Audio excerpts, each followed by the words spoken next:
In essence, you create guilt in yourself based on what you choose to believe. And what do I always say? What you believe is one of the most important things about you. Is one of the most important things about you. And so that's what's really important to understand.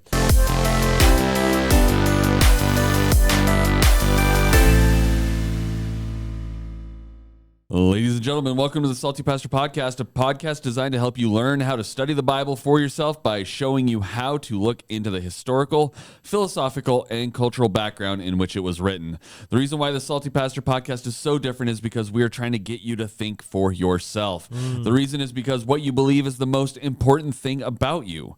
Therefore, you should know what you believe and why you believe it. We're here for you, and we hope this podcast helps you grow in your own faith. My name is Jesse Maher. I'll be your host, but we cannot do this without the one, the only, the Salty Pastor himself, Dr. Douglas Peake. Well, hello, everyone. Welcome. It's good to be with you. I'm wearing kind of a Western shirt because this Sunday, September 10th, is our Roundup Sunday, where we just gather the whole church back together, and we ask them to bring their neighbors, family, and friends. We have a giant steak feed, so it's a massive thing. It's awesome. It's a ton of fun. And so I've got my Western wear on today in celebration. I joined you, and for all of you audio listeners, we both look like really handsome John Wayne lookalikes. I know you can't see that, but that's definitely what's happening. That's definitely the vibe we're giving and off. And you YouTube watchers, don't tell them any different. That's right. We are in our new series right now titled Fresh Start with a tagline of Pack Your Bags. We're going on a guilt trip. We're going to pack our saddlebags today, Pastor. That's right. Pack up them saddlebags of guilt. Here we go. And we're going to focus on something that every single human being deals with at some point in their life, which is feeling guilty. Everyone deals with some sort of guilt, some form of shame, some level of regret. And we really need to kind of dive into, how does guilt affect you? Is it good to feel guilty all the time? Are you more spiritual when you feel guilty because you are being convicted by the Holy Spirit? Some people think so. Some people think so. Or is guilt and shame something that is being used against you? Something that undermines your faith, something that causes you to doubt what Jesus has done in you and what he wants to do through you. Our goal is to try and answer some of these questions as we dig into the issue of guilt, shame, and regret, and what you as a follower of Jesus should do about it. But first, we got to talk about a little bit more. How does this all fit in with the kingdom of God, Pastor? Yeah, well, like we talked on Tuesday, the doctrine of sanctification is what it means to live in the kingdom of God while you're still here on earth. And so the doctrine of sanctification is all about how you as a person deal with the everyday guilt, the everyday shame, the everyday not living up to your own expectations or other people's expectations or whatever. So as you grow in faith, as you mature in life, you have good days and bad days, right? Some days are good, some days are bad. Some days you're up, some days you're down. Our emotions kind of get all over the place sometimes. Why? Why does that happen? Why is it up? Why is it down? Why do we have a good day? Why do we have a bad day? What's really interesting to me is that on the outside, things can be going really good, right? But on the inside, you can still have a really bad day. Absolutely. And so it's really interesting, what is it about us? And so the whole notion is that living in the kingdom of God is not just, you've been saved, now just, go on with your merry life. Living in the kingdom of God is, okay, you've been redeemed by Christ. Now it's God's will, as we studied in 1 Thessalonians on Tuesday.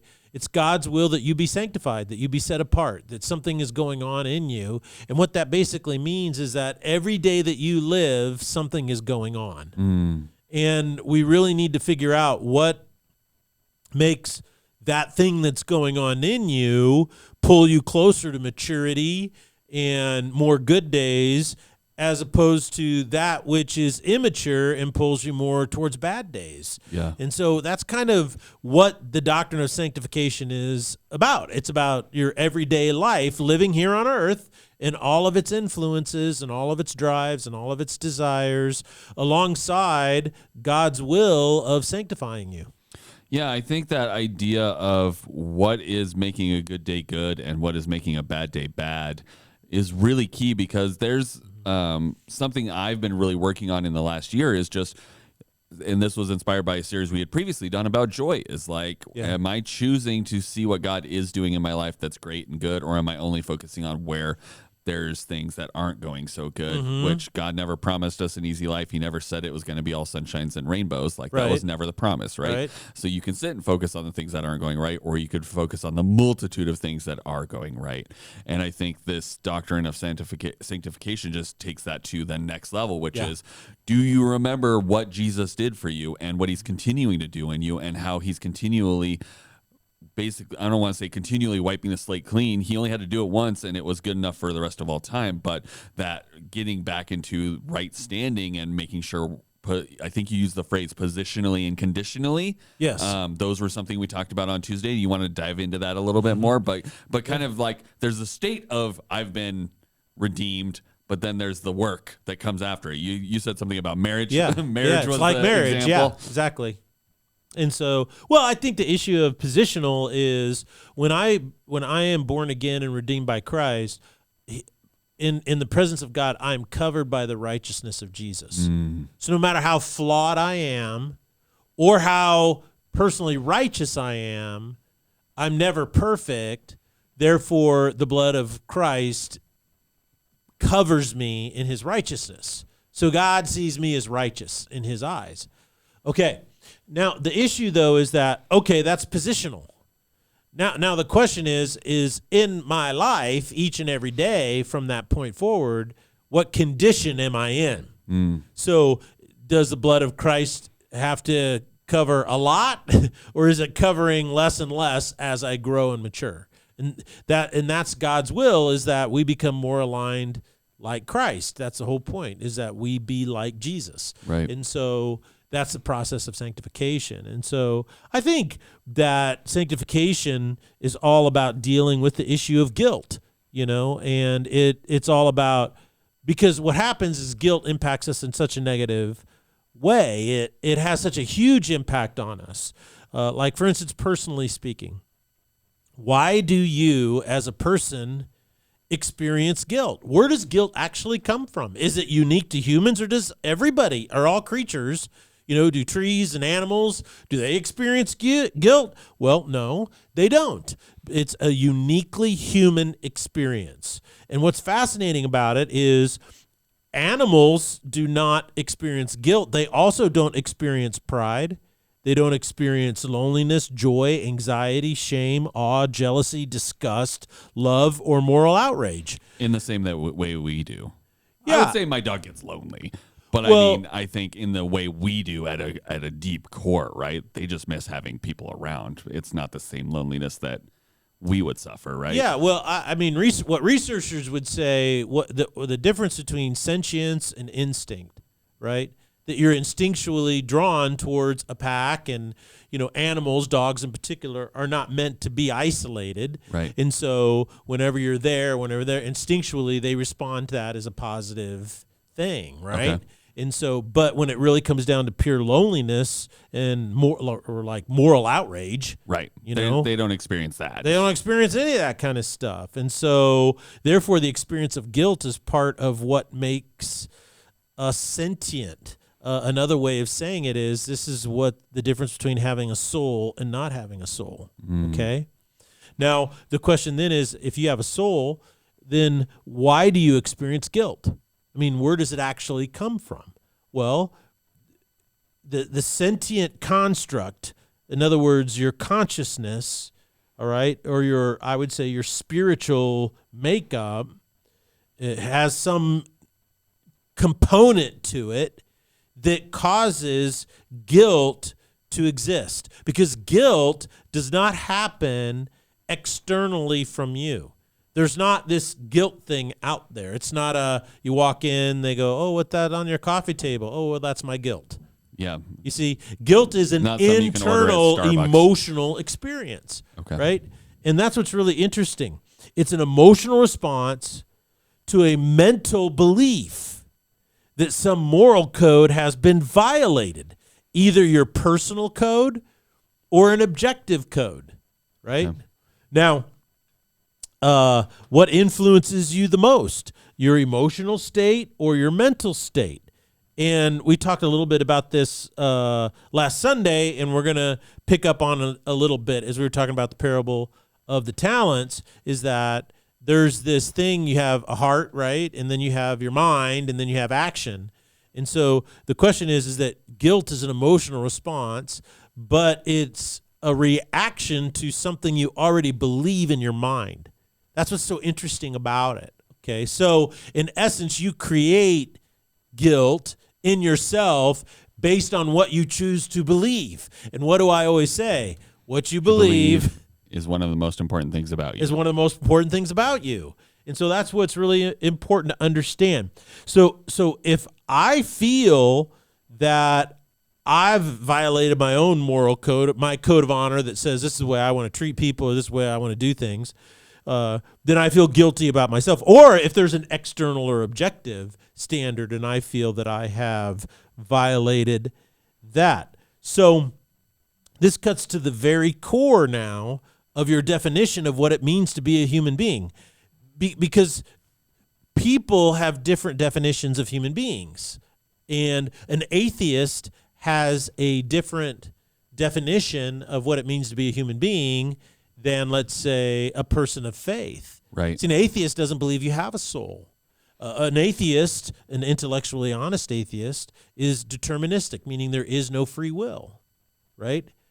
All you are is simply a mass of, stimulus response. Highly complicated, but Sam Harris says in one of his books that the whole notion of sentience or consciousness or even free will is an illusion that our brain creates. He says it's like a happy illusion, but it's still not real. And so now that's a really interesting point of definition of what it means to be a human being. The implications of that are broad. There is no objective morality. And there is no more, you can be a moral atheist, but the question is there's no basis for your morality. And as a matter of fact, some of the greatest tyrants in history, they were all atheists who had a highly complex rationalization for their atheism. Adolf Hitler's a perfect example. And his final solution, he actually wrote out why we're going to exterminate the Jews, and it's going to solve all of our problems. And, he had this huge rational, logical process. A person like me, a person of faith, I'm not an atheist, look at it and go, that's nuts. Right. That's just crazy. Because human beings are sentient, soulful creatures with moral value. You read what Lenin wrote, same thing. You read what Mao Zedong wrote, same thing. These guys are all avid atheists. Then, it's important to understand these definitions of what it means to be a human being when it comes to your own personal guilt. Because until you clarify what your definition is of a human being and your definition of your own essence and existence, then you're never going to be able to figure out how to adequately perceive guilt and deal with it. You see, that's because what you believe and that core belief is so critical to the outcome. And the people try to deal with their guilt in all these different ways using all these different definitions. Okay, some people, like we talked on Tuesday, they try to pay for it themselves, which is called penance. And there's a new psychological phenomena out there. They call it the Dobby Syndrome from Harry Potter.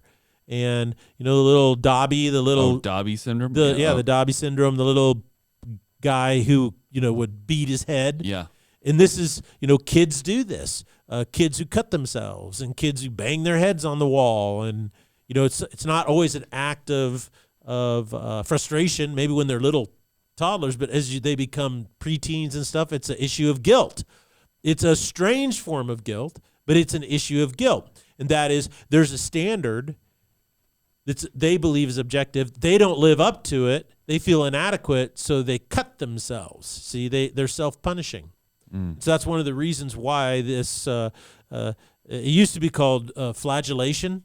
You'd take a whip, it's like a flagellate, and then you would whip yourself on the back, right. Okay? And it's called self-flagellation. So you whip yourself. People beat themselves up all the time, right?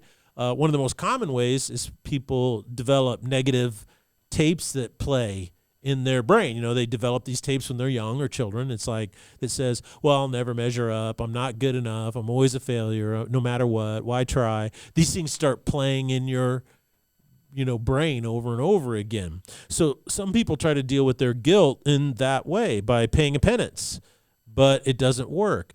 Some people try to deal with their guilt by just playing those negative tapes. The other people try to convince themselves that it's not real. That's what atheists do. Well, guilt is not real. There's nothing to feel guilty about. Postmodernism that I talk about and deconstructionism is such a vile ideology because it says there is no truth. And so what it does is it removes your capacity to resolve your guilt. And we'll talk a little bit, we'll dig into that just a little bit more, but that's the primary problem with postmodernism and deconstructionism. The problem with moral relativism, that there's no actual objective morals. What it does is it makes it impossible for you to even admit that you are guilty and let alone deal with guilt. Because what you do is you just simply say, well, I was programmed to feel guilty. I shouldn't feel guilty. Right. And it's just a societal construct. It's just total crazy. And we talked about atheism and what it does. All of these things have to do with your core belief of who you are as a human being. And so how you deal with guilt then, how you perceive guilt in your life is representative of your core belief about who you are and why you exist. Well, I think that it will drastically, and we talked about this a little bit on Tuesday, but it's going to drastically influence how you live your life, how anybody lives their life, right? Like what they believe and then how they interpret guilt and what they should feel guilty about, and then the ramifications of said guilt is going to drastically change how they go about their lives, right? Mm-hmm. Like that it will be a huge factor in what they do and how they do it for the rest of their lives, right? Yeah, I just read a report that said that an average healthy person feels guilty on average 5 hours every week. 5 hours. Gosh. That's a lot of your life just feeling guilty. Just feeling guilty. Yeah. Yeah. Okay, so if guilt comes from our own sense of violating a moral code, mm-hmm. then what does guilt actually do to us as people? Well, according to research, what guilt does is, number one, it leads to anxiety and depression, of course. It can lead to paranoia in a lot of ways. And it also creates a phenomenon in you called projection. Okay. And this is what's really interesting is that you project your feelings of guilt that you have for yourself on a person's interaction or behavior towards you. Okay. So there was a behavioral study where they wanted to see how people would respond. And so they got women and they said, okay, what we're going to do is we want you to go out and we want you to interview for jobs. But before you go, we're going to put a big hideous scar on your face. So the makeup artist would come in and, they put this big scar on their face somewhere like that. So it was real noticeable. And then what they said, okay, why don't you go to this job interview and give us your observations if whether the scar made a difference or not. And so they said, okay. So they got them all dressed up in basic clothing, interview clothing, dressed them up. And while they're doing that, without them knowing, they said, oh, we got to touch up the scar. And what they did is they took it off. So they went out because they saw this scar in a mirror. They saw it put on, and then they were able to remove it. And these people went out. They thought they had this scar. And they go into this interview, and they come back, and you know what they reported? Oh, they referenced my scar in the interview. They were staring the whole time. They were staring at my scar the whole time, and I knew I didn't get the job because of this scar. I knew they were thinking less of me, even though they didn't have a scar on their face. And behavioral scientists said what's interesting about this experiment is it shows that when we have guilt, right? Okay, what we do is we tend to interpret other people's interactions with us through that lens. Okay. So we think people see us that way, when in actuality, they don't. So the thing about guilt that's so amazing to me is that it impacts your reception and interpretation of what's going on around you. So let's put two things together here, and this is where you got to really put your thinking cap on, okay? Guilt is an emotional response to violating a moral standard, right? Okay. Our society has standards of beauty. Therefore, if a woman doesn't live up to the standard of beauty in her mind, then she has a negative feeling about her looks, right? Mm-hmm. Okay? Technically, that negative feeling about her looks that doesn't live up to the standard fits under the definition of guilt. She feels guilty that she doesn't measure up to the standard that she says exists. So then she interprets what goes on in her life in a certain way. Now, if this is left unresolved, it leads to anxiety, even depression among women, especially girls, young girls. The beauty standard now is so high, these girls can't live up to it. So how many girls walk around feeling terrible about their looks? Lots of them. Lots of them. You know what's really fascinating? Did you know that today a 12-year-old can see more beautiful people than a king could see in his entire reign 150 years ago? Wow. Yeah. How often would a king who would see more subjects than anybody else, you can see more in 1 hour beautiful people, perfect people, gorgeous people than a king could see in his entire reign 150 to 200 years ago. So the point is that what does that do to our thinking? Does that lower the standard of beauty or raise the standard of beauty? Raise it. It raises it. Yeah, it raises it so high that no wonder you can't find a girl who says, I feel really secure and awesome about how I look. Well, and even the ones that do look beautiful or that others are idolizing for their beauty, they are also dealing with, I don't look good enough. And I'm sure your experience of working with really beautiful people in these competitions and stuff, and everybody else is thinking, this gal is the idol, right? They all idol, but you know her, and she sits there and complains about all the things wrong with her body all the time. Correct. And so isn't it that an interesting phenomenon? Yeah. Now, it also works with guys. It's the same type of phenomena with guys. But instead of maybe looks, it has to do with productivity. Okay. Right? And so it has to do with value. Are you athletic enough? Are you smart enough? Are you funny enough? Do you got game with the ladies enough? Are you a good gamer? Are you a good... You see, it all has to do with their capacity or ability. And so what is the capacity and ability that is presented in any industry or any hobby or any exploit with guys? It's incredibly high. This is the thing that media has done, particularly social media, to young men. And so just like young women are insecure about their looks, young men are insecure about their ability. And so what has happened is this guilt is producing this incredible societal sense that nobody is good enough and that everybody's a failure before they even try. I mean, I think the hardest thing, too, is it seems like society is creating more guilt than less these days, right? Amen. Especially for the rise in people that supposedly don't believe in anything. It seems like, well, if there were more people who didn't actually feel guilty and they actually believed what they said they did, then there should be a lot less people feeling guilty in their lives because, as a whole, there's a lot, especially at least in America, there's a lot of people moving away from the Christian ethic. You would assume that people would be like, well, I don't feel guilty about anything these days. But instead it's, I feel guilty about everything these days. And it's but I thought you I thought you believed that you were rocks and nobody cares. Yeah. Right? Or I thought the church produced guilt, or religion produces guilt. I thought when you left the church that you would suddenly feel better. And no, they have more guilt. Yeah. And what's interesting is what is the primary driver of the addiction cycle? I would assume guilt and shame. 100%. It's the driver of codependency and all codependent relationships, and it's the driver of all addictions. So talk to me about how we deal with guilt at this level in our lives. Well, I think, this whole series, we're going to dig into it. And I believe that first and foremost, you have to reject the beliefs that undermine that there is an objective moral code. Because guilt resides in your morality. Okay. And so what you need to do is work on clarifying your core beliefs, because what you believe is one of the most important things about you.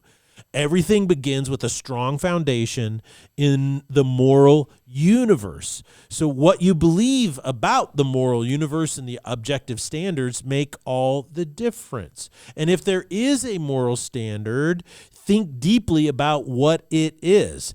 And this is really important, because the more you understand it, the less likely you will have a reflexive guilt response. Okay. So this is something interesting a theology professor once said to me a long time ago, and it has come so true. And that is, when you're young and new in the faith, guess what? You have a list of non-negotiables, black and white things, he goes, a mile long. But as you grow to maturity and wisdom in the faith, what you realize is that there are fewer and fewer non-negotiables. He says, and once you know what those are, you got to be willing to die on those hills. He said, but what you realize is there's very few.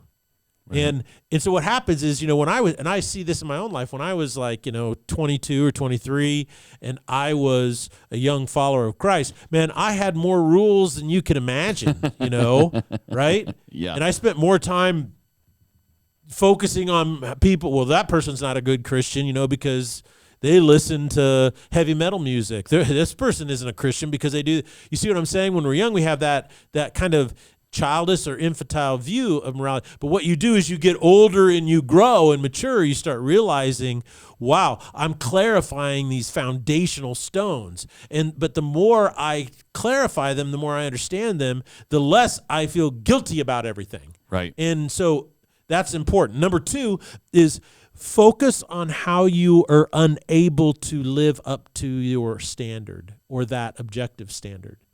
Now, some people say, wait a second, that's counterintuitive. That is counterintuitive. But that's exactly what you need to do. You see, I am unable to live up to the objective standard.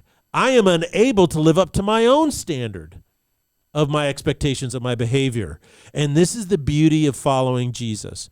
People of faith know and understand what the moral standard is. They also realize they can't achieve it, and yet they're at peace. How does that work? I mean, I don't really understand it, because it's like, in theory, you understand that, yes, Jesus is ultimately the standard and that's where you should be, but you go out and make your own standard, and he's like, no, you don't have to live by that anymore, right? Like, that's what he came and set us free from, was the piling up of all of these rules and ways of living that the Jewish faith got to. And he was like, this was never the plan. Yeah. This was never the plan. You guys have put all of these standards, all of these things, you've mutated this into something it was never meant to be. And all I want you to do is just, like, he boiled all of the, how many Jewish laws were there? 600 and... Well, that's just dietary laws. Dietary laws. There's a whole lot of them. Billion things. Yeah. And you know what it comes down to? Yeah. Two rules. Yeah. Love God. And love your neighbor as yourself, right? And so it's like... But what's so interesting, let me push you a little bit on this, and that is that, let's say Jesus is the standard, right? Do you live up to that standard in your life? No, but I also think that there's things that I put on myself that he doesn't ask of me. Okay. So I make it harder on myself. So you even make it harder on yourself. Is what I think. Yeah. At least, and maybe that's unique to me. Does that produce guilt in you? Yeah, 100%. 100%. So what's interesting, though, is but when I know Jesus is a standard, I don't live up to Jesus, what does he say? Does he punish me for not being like him, or what does he do? No, he covers it with grace. There you go. So the issue is grace. Well, and that's the way that's the way the reason the laws existed made sense to me, at least when it was most recently explained to me, was the laws were to basically be a ruler that you could measure yourself against, and you would always come up short. There was no way you were ever going to do all of them perfectly. So God basically gave us the opportunity to look at these laws, try to live underneath them, and realize I'm never gonna be enough. And then he's like, but that's okay because I'm sending something that's going to make it so you are. And that's Jesus, right? And so I think we've just put ourselves back under that thing of like, well, I got to live up to these things. He's like, no. I'm not asking you to do that anymore. You're covered with grace. You didn't earn it. You don't deserve it, but you're covered. You're covered. And now that frees me to live. You see, this is what's so interesting. I can live in sanctification, the process of being, of changing my condition, because I'm not in fear of violating a law. Right. Okay, it's already been covered. It's get up and try again. Get up and try again. See, that's why Christians who are serious about their faith, all research points this out, they are the most happy people, the most joyful people, the most at peace people, and they're the most resilient people. They're the most resilient. Why? Because they've been set free from the law of sin and death, which drives you to feel guilty. And you're set free from that. Now it's okay, I'll never live up to it, but boy, it's like I get to try again. I get to do better. Every day is an opportunity to live more in the kingdom of God, be more like Christ. You're always just kind of, you get an endless amount of opportunities to go and win.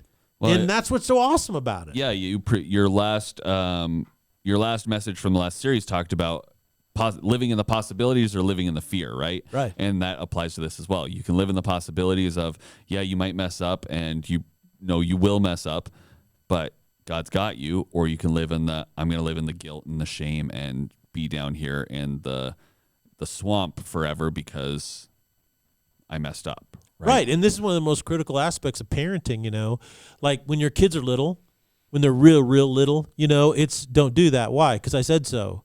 You'll get punished, right?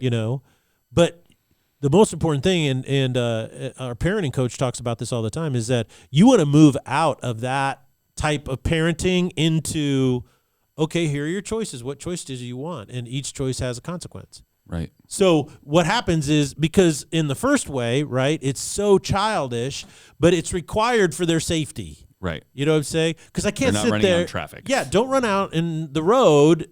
Because why? You'll get in trouble. Right. Because they can't they can't put two and together. Oh, there's a car, it might run over me, and they can't see me because I'm so small. So, but you want to move them into understanding what's best for them, because it's not just like run out into traffic. It's like playing with fire or doing this. Right. You want them to become self-regulators, because that's how they improve and grow. And they start figuring out how to become a better human because they're self-regulating themselves. And so they're developing their own code. And so that's really the beautiful thing about following Christ and living in grace, is that we get an endless opportunity to always grow and do better. Absolutely. You have any other thoughts, Pastor, before we wrapped up? Well, I just wanted to say, it all comes back, to clarify what you believe. Ideology is critically important. You don't have to be a deep thinker, and you don't have to be this person that figures out the alignment of the universe and quantum physics, and then just say, what do I think? What I think as a human being, and do I have a soul or not? And am I going to live that way? Because what you believe, your core beliefs, are the most important thing about you. Absolutely. It's so important that we even put it in the intro to the podcast. So we appreciate you guys so much for joining us today. And we do encourage you, if you are in the Boise area, come join us for Roundup Sunday. It's going to be a really fun morning of worship with a new message series kicking off.